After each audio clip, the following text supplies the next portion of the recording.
Welcome back for another video. It's Eharbad once more in the world of Raid Shadow Legends, bringing you the best event that Raid ever put on. It is free gear removal. 100% free, at least for, what is it? Actually goes into Wednesday, not too bad. We basically got like 4 days, roughly. That is not too shabby. Also covers a little bit of CBC and an artifact enhancement event. And obviously, the other thing that everyone cares about, or doesn't, depending on your perspective, is it covers the last few hours of this cursed city. There's 1 hour left. I actually did my final 2 stages last night before the free gear removal came about. I did stage 18 using this composition. I have kind of slightly changed the build since, but I can at least talk through what I did. So I had Cupidus actually in a bolster set, but in a slightly different build than he is in right now. We'll find out why in a minute. Had him with a higher HP and less accuracy and a bit quicker. So I had an HP chest on him, whereas now he's got an accuracy chest. I think I still had that banner. But yeah, I had a HP chest. And right now I've got HP gloves. So I actually had HP percent on both of these. And then both of these 2 pieces were, in fact, from a bolster set. I can probably kind of show this pretty quickly. So that is bolster. And essentially what I did really like that. Did the job. And there it is. I can go try on. And then right here. Exception. It was, I'm pretty sure it's those pair of gloves and that pair of chest piece, and this was enough to get me through. I do think you need a bolster set to make this viable. Then first Nethril was just in a fast damage dealing control build, 283 speed, not amazing damage stats, but okay. I didn't strip off any gear from anyone else for it. Jingle Hunter is in a damage dealing perception build. Again, not really the world's best build at all. I haven't re-geared him since Blessings. I didn't strip off like my best Savage gear or whatever, because I was doing this before free re-gearing, and I was trying to save money. Or silver, rather. And then Yannicka is just in a regular kind of Savage build. Again, it's nothing special. Bit of accuracy would be nice for the Leech. That would definitely have helped out. And had she been booked, that would have helped. Had she had Masteries, that would have helped. Similarly with Cupidus, he is now booked. I did book him during CVC, mainly because I wanted this... I actually wanted the full debuff chance, but I didn't get it. But I got close enough. Getting it from 75 to 90 was enough. And no masteries on him either. My main Nethril does have masteries, although to be honest, I don't think Giant Slayer is really worth it on him anymore. This is a really old build. He was really my first good legendary on the account. I used him for a lot. I would probably put him in Helm Smasher now, with the way Cursed City works. And then, critically, my second Nethril was in Stoneskin, and this is what allowed me to get through the double Hegemon Wave 2 and get control of the fight. And this Nethril is also booked, so I've got 2 fully booked Nethrils. In terms of stats, I didn't care about damage, just pretty quick, a bit of survivability, and the accuracy. And then in terms of masteries, I was farming them last PRCVC, but I didn't finish them. And you can see all I really got was to make sure I got a bit of accuracy and Evil Eye for extra control. And eventually I probably will go down and get Helm Smasher, just to make this wave in future a bit easier, this stage rather. And that was how I did this one. So like I said, Cupidus giving us the shield set, the bolster. having really strong control between two Nethrils, and I do like Jingle Hunter. This A2, really, I use it. It would have been more reliable if it'd been in Savage, absolutely. I had to get them pretty low to make it work. 5-star Crushing Rend, obviously that 6-star would make a big difference as well. No blessings on anyone else currently. And then on stage 15 here, I can talk through the strategy again. In fact, I can probably actually show a bit of a run, but let's talk through it first. If we go back, we can see we've got the Cupidus, which we need the HP burn to take down Sorath. I've got Tatura to give me block debuffs so I can try and avoid taking decreased speed, which is quite important. I put in Bivold to give me a way of healing, although I'll be honest, he didn't actually do that good a job on it. So I could say definitely could swap Bivold out for someone else. And there are a few options, to be honest. I could have gone Jingle Hunter, would have given me that decreased speed, which would have been pretty handy against Fire Knight. Also, Deacon would have given me a leech and a decreased defense, which would have been reasonably good as well. Luria actually gives her freeze with a block revive, so she's actually quite viable here, but I don't have her 6-star. Fenax, another good one. You got decreased defense, decreased speed. You also have a block revive on the A1, which you in theory could use against Sorath. Overall, yeah, Bivold was probably the weakest. Yannicka would have been decent as well, simply because you get this, grants an extra turn, and then hits an enemy 2 times. So you've kind of got decent number of hits coming there, plus you end up with the leech. That would have been reasonable as well. Let me just quickly put these pair of boots back on. I'd already given them back to their previous owner. And then I can say, what else did I do? Well, for a few of the champions, I actually built enough resistance to resist the Sorath. You need about 400 resistance and about 300 accuracy, preferably a little bit more than that on both of them. And I had that for Tatura. I had enough resistance. I had it not for my main newt. I don't have enough. And I was ready to do the regearing required to get to 400 if I needed to. But managed to get it done without having to. Bivold, I also had enough resistance as well. So I basically went full resistance on 3 of the champions I was using in Bivold, Tatura, and second newt. Cupidus, I had enough accuracy to take down the Sorath whilst they have the passive, So to get HP burn on, you need about 500 accuracy. And then this is my nightmare newt. I didn't regear, but actually getting enough resistance would have helped. Let's just jump in. I'll kind of show you how it works. And hopefully it will, help some people. On the opening, all I did was go straight for the main spider and kind of hope they wouldn't get frozen. It didn't really matter if you did. Go again with second newt. Then I would get the old block debuffs on. Then it doesn't really matter what I do there. Here, I will not use my HP burn. That's quite important. I will probably just try and hit someone. It doesn't matter. They're going to take their turn. We've basically got to pretty much, I will just use the A2 at this point. We basically kind of just want to kill the spiderlings. It's going to make our lives a little bit easier. I'll just do that. Keep a little bit of shield up. The bolster set, again, helping as well. Just make sure that we stay alive. Get that up as well. Give us counterattack on the main, on the Fire Knight.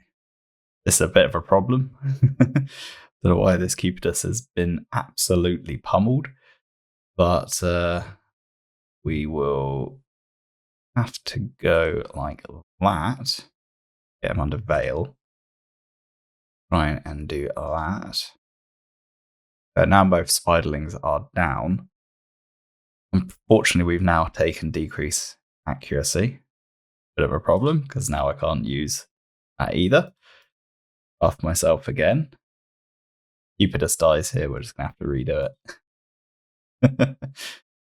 But you can see roughly what the idea is. Let me see if we can actually get it done this time. We'll just go in A3 on the main spider with both newts. And then buff myself once more. At this point, I'm actually just going to A2. And then I'll just A1. It's fine. Doesn't really matter. We basically want to take down these spiderlings. I will again do the A2 here. I'll try and get a little shield in the veil, which at least keep us alive. Try and get the shield to keep us alive again. At this point, we basically need to cycle back round. I'm just going to take down these spiderlings. We don't have to worry about them. This time, Cupidus staying alive a bit better. It doesn't really matter if I go here. Getting decreased accuracy does help, because I kind of don't want these debuffs on. And I think this newt has enough resistance when this boss has decreased accuracy. We now have decreased accuracy on again. It's just about buying our time, really. Just still 2 more turns. We're just basically going after this spiderling over here. Well, not spiderling, the main spider. I can do A3 here, and then I now need to get the HP burn on. I will just A1 and try and get a bit of a shield. And try and get that veil. And we can't hit this spider over here.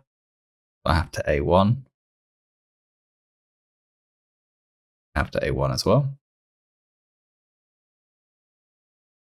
I have to go over here, A1. Again, get that on. Now we can get HP burn. Now we can go and kill that spider. I'm going to A1 here. We'll get back round. A1. 1. 1. We still will have a tick on the counterattack. Get counterattack up, so we have it on both newts. We might lose Cupidus, but still should be able to get it done with just the 4 champions that we have left. We're down to 7 stacks. Take down 2 here. Then go in A1 here. I will A1 to try and get a TM drop. And we'll do... I will do my buffing. Buff again. This point, annoyingly, I think I'm actually going to have to get the counterattack back up again. That decreased speed on this newt kind of caused me a bit of problems. We'll do that. Counterattack both. Down to 6. 5. 2. Do lose decreased speed this time. That decreased speed really wrecked me.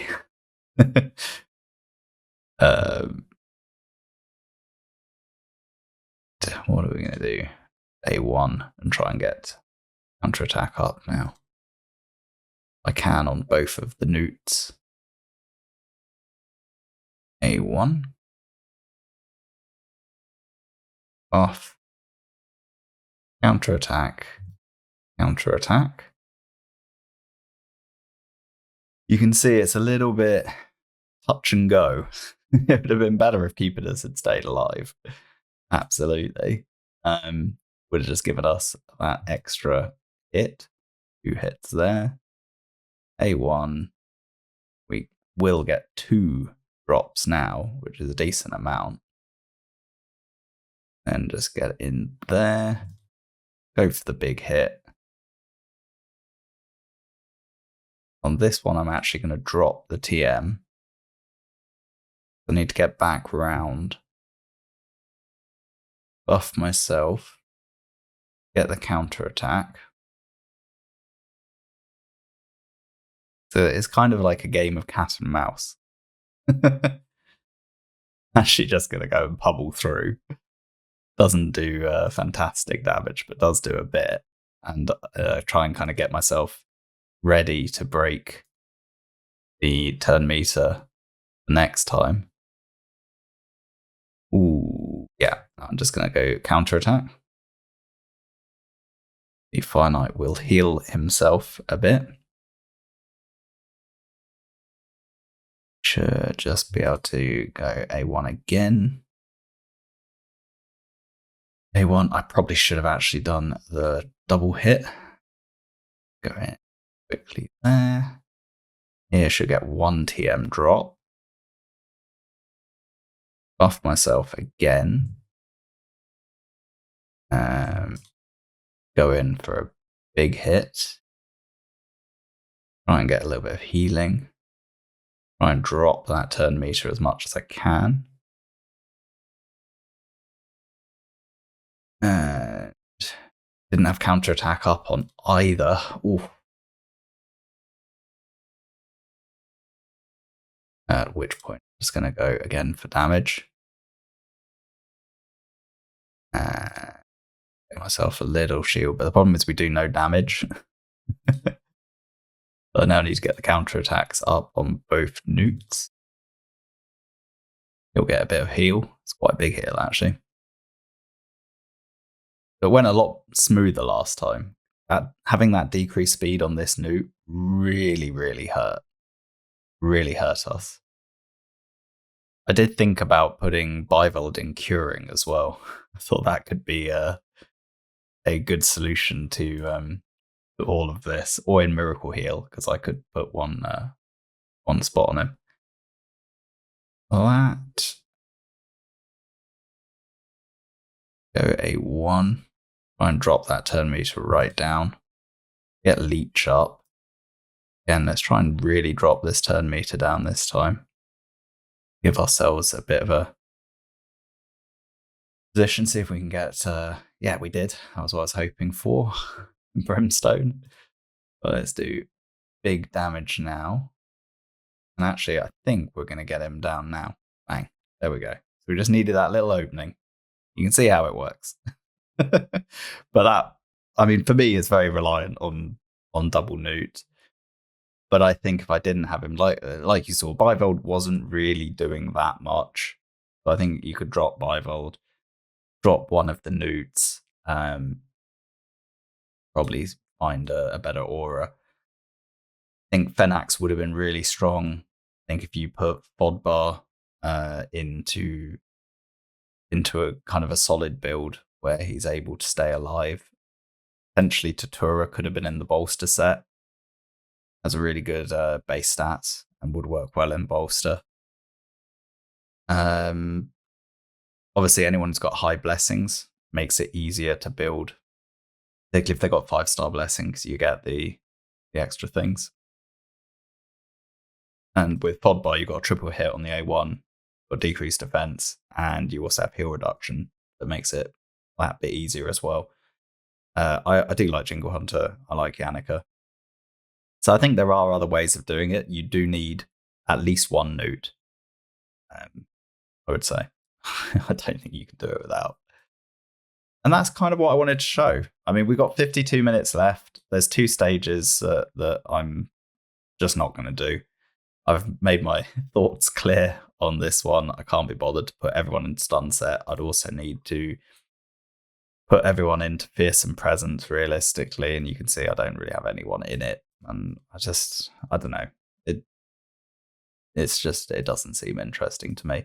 Then stage 19, I think if I actually had more time, I would probably look to do it pretty much using that fort, and then either the Achak, Nazana, or Seneschal. But I'd need 6-star Oathbound, potentially level up Seneschal, or like I said, use Nazana. If we look at the masteries, I haven't got anything on Duoden, but I don't think he really needs them. I'd probably put him in a bolster set again because he's got the best base stats. Nazana already is actually in Fearsome, back from a long time ago, doing HP rims in Doom Tower, so I probably would go with Nazana. Then one of my Daithies, my main one, doesn't have any masteries, so I'd need to farm masteries. Second Daithi also doesn't have any masteries, so farm masteries there. And then, obviously Oathbound needs to be leveled up, if I did Seneschal as well. Achak does not really have masteries either, so it's kind of like if I wanted to do this, it's quite a lot of work and investment, and then even then, it requires you to move your best gear around. At least we have the free regearing, so if I was in a position to try this, I would. This, it just doesn't seem, it doesn't interest me to try and do it. Like I said, I did it for about half an hour, and as soon as I realised that if I wanted to get it done, I'd need to sit there for 2, 3, 4 hours, I gave up. So that's going to be it for me on this Cursed City. 97 out of 101, which feels like, that's like a really, really far through, and you feel like, oh, I'm so nearly there. And then you look at the quest and you're like, oh, I only get nothing beyond if I'd just cleared 50 stages. Even though I did 97 and, 97 out of 101, call it 96.9 roughly % completion. I get, 45% of the rewards. So I think that's pretty brutal the way they've distributed this. I said it before. I'll just repeat it. I think if they want to do that, they should have another branch coming in here. So at least if you get stuck anywhere here, you can try and kind of, have another path to get to stage 24. It's a bit too restrictive, I would say. The stages are very hard, but at least just give us almost there just shouldn't be any paths in Soulcross. Just let us go wherever. Make it a little bit more tolerable, I think. But maybe that's just me. Anyway, it'll be interesting to see what the restrictions are on the new rotation when it drops. I'll probably do a similar video that I did last month where I went through all the different stages and what I thought I would end up needing. And pretty much all the stages, what I said I was going to use is exactly what I ended up using. It was a good plan in the end. But yeah, that's I think that's it for this video. I'll probably do a bit of live arena and tag team at some point this weekend. Maybe live arena for a video this time. I did tag team last weekend, so it's good to rotate a bit. Anyway, thanks for watching. Please do like, comment, and subscribe. Good luck in the next rotation of Cursed City, and make the most of the gear removal. Until next time, stay safe.